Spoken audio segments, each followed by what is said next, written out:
নদিয়ার করিমপুর ১ নম্বর ব্লকের উদ্যোগে ৪ দিনব্যাপী একটি SWM এর ওপর প্রশিক্ষণ শিবির অনুষ্ঠিত হলো।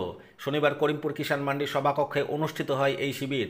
করিমপুর ১ নম্বর ব্লকের ৮টি গ্রাম পঞ্চায়েত এলাকা থেকে মোট ৮০ জন পুরুষ ও মহিলা এই কর্মসূচিতে যোগদান করেন।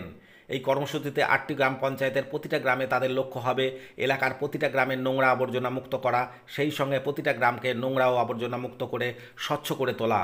এলাকার জনগণকে সজাগ করার জন্য রাজ্য সরকারের একটি বিশেষ উদ্যোগ। সবাই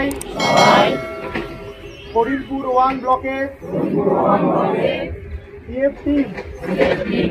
আমাদের গ্রামের সমস্ত প্রধান, গ্রাম পঞ্চায়েতের সমস্ত প্রধান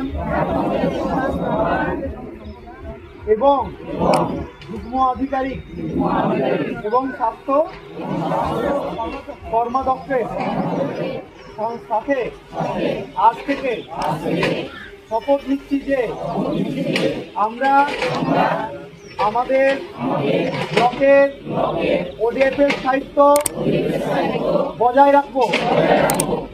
কঠিন এবং তরল পদার্থের